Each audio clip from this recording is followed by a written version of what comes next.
Salve galera! Mais um vídeo aqui no canal Obra Renovada comigo, Renan Augusto, nessa série de Walking Pequenos Passos na Estrada da Alma. Hoje eu quero falar com vocês sobre o caminhar sobre as águas. Então, roda a vinheta!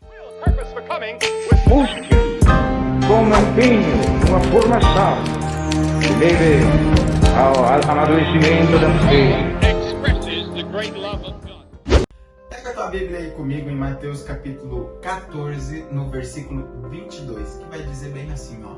Lembra lá da passagem da tempestade? Então, logo depois, Jesus obrigou seus discípulos a entrar na barca e passar antes dele para a outra margem, enquanto ele despedia a multidão.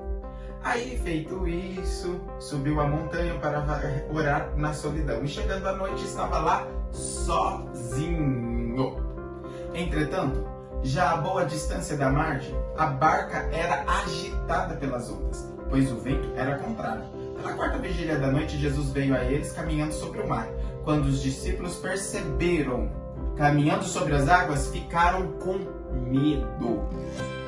É um fantasma, disseram eles, soltando gritos de terror. Mas Jesus logo lhes disse: tranquilizai-vos, sou eu, não tenhais medo. Pedro tomou a palavra e falou: Senhor, se és mesmo tu, manda-me ir sobre as águas até junto de ti. E ele disse: vem. Pedro saiu da barca e caminhava sobre as águas ao encontro de Jesus. Mas, redobrando a violência do vento, teve medo e, começando a afundar, gritou: Senhor, salva-me!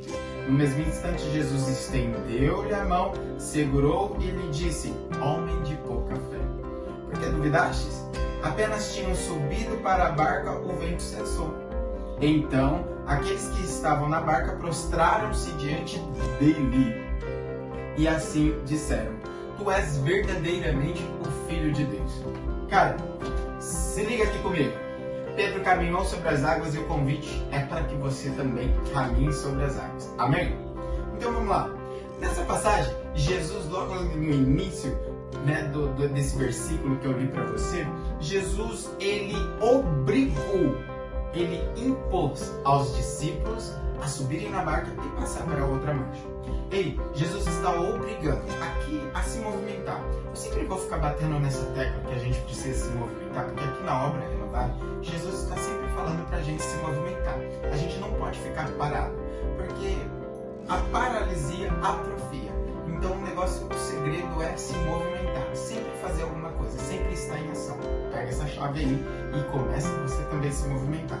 Então Jesus, ele obriga os discípulos, ele nos obriga algumas vezes, ele impõe para nós a se movimentar, a passar de um lado para o outro. E sabe por quê? Porque do outro lado existe coisa nova, existe coisa fresca, existe uma novidade, existe um refrigério. A glória da segunda casa será maior do que a primeira. Amém ou não? Amém. Então, creia nisso. A glória da segunda casa será maior do que a primeira. Porém, à medida que você vai se movimentando, haverá também agitação. Conforme eles se movimentavam, os mares e o vento veio contrário. E aí, eles começaram a sentir algo ruim. Eles tiveram medo. Eles começaram a querer voltar até mesmo para trás. Eu imagino, porque muitas vezes a pessoa começa a se movimentar, as coisas começam a se agitar e a primeira coisa que você fala é paralisa e quer retroceder para o seu ponto de conforto, para a sua saída, para a sua origem, onde você estava confortável. Mas eu vou dizer uma coisa para você: o conforto não gera novidade, a movimentação gera uma novidade, gera uma mudança. Em Romanos capítulo 8, versículo 28, vai dizer que todas as coisas cooperam para aqueles que amam a Deus. Então presta bem atenção. Tem um escritor, são duas coisas que eu quero que você pegue. Duas coisas. Primeira, todas as coisas cooperam para o bem daqueles que amam a Deus. E a segunda, existe um escritor que vai falar assim, mares tranquilos não produzem bons marinheiros. Cara, é só você olhar para Pedro e os apóstolos. se eles tivessem ficado na tranquilidade, eles não teriam virado a potência que eles viraram. Pedro, primeiro Papa, os apóstolos foram no mundo propagando o Evangelho. E por causa disso, hoje nós temos essa graça de ter o Evangelho aqui nas palmas das nossas mãos. Quando gera medo, gera pânico, pavor, fobia, é porque muitas vezes a gente ainda não conhece o nosso Deus na totalidade. Mas à medida que a gente conhece o nosso Deus, que a gente vai amando o nosso Deus e a gente vai louvando o nosso Deus, o medo, o pânico, a fobia, a atrofia, o pavor vai diminuindo. Mas à medida que a gente não faz isso, vai aumentando. O salmista vai dizer assim, ó, lá no Salmo 123, eu vou ler aqui para você rapidinho. Se o Senhor não estivesse estado conosco, seríamos derrotados, vivos, e teríamos assim sido afogados. Uma torrente teria passado sobre nós. Nos teria passado uma onda avassaladora sobre. Nossa alma escapou como um pássaro dos laços do caçador. Rompeu-se a armadilha e hoje nós somos livres. O nosso socorro está no nome do Senhor, que fez o céu e a terra. Aleluia! Então, à medida que você confia, que você conhece, que você ama, que você louva, você vai diminuindo o medo e você vai se enchendo o teu peito de uma coragem, de uma força. Jesus está falando assim, ó, vem, você que tem vontade de se movimentar, você que tem vontade de se mover, seja para qual for a área da tua vida, seja um empreendimento, seja na dimensão religiosa, espiritual, seja qual for, ele está falando vem, ou ele está falando vai, porque ele é aquele que nos sustenta. O que você deve fazer?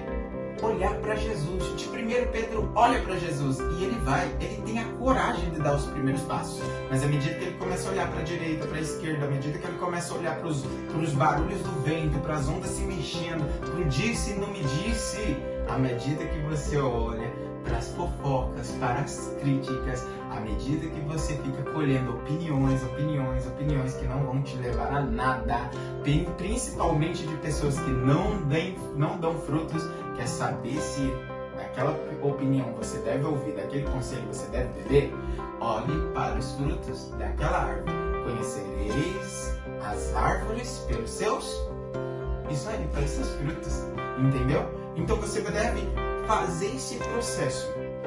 Sempre vai redobrar a violência das ondas, a força dos ventos, mas é só no primeiro instante. Daqui a pouco ele dá uma ordem e tudo se cessa. Ei, dentro de nós muitas vezes vai ter duas pessoas. Uma pessoa que quer fazer o bem e a outra que quer fazer o mal. Uma pessoa que quer ter a coragem de primeiro, como Pedro, e caminhar sobre as águas, mas a outra pessoa que muitas vezes vai se acovardar diante das situações e vai começar a querer se apequenar e se encolher e retroceder. Não, Deus está falando assim para você, ó, não, eu não te escolhi, eu não te elegi, eu não te chamei, eu não falei vem, ou eu não estou falando ide, eu não estou falando vai, para você se acovardar, para você se apequenar. Não, eu estou falando para você ir, para você vir, para justamente eu te potencializar, para justamente eu te ajudar, te ensinar. Sobre você eu derramo a minha graça, sobre você eu coloco a minha sombra e faço de você também assim como ela, cheia da graça, para que você possa gerar no teu coração a boa nova e propagar essa boa nova que é Jesus Cristo. Não se esqueça disso. Ainda que você tenha uma fé pequenininha, do tamanho do grão de uma mostarda, grandes coisas você pode fazer. Basta você iniciar. Se mova. Essa é a ordem. Movimentação. Beleza? Pegou essa mensagem? Então agora não se esqueça de maneira alguma, pelo amor de Deus, de se inscrever nesse canal, de curtir esse vídeo, dar o seu like, compartilhar e ativar os sininhos da notificação. Tamo junto e até a próxima. Busque com empenho uma formação que leve ao amadurecimento da fé.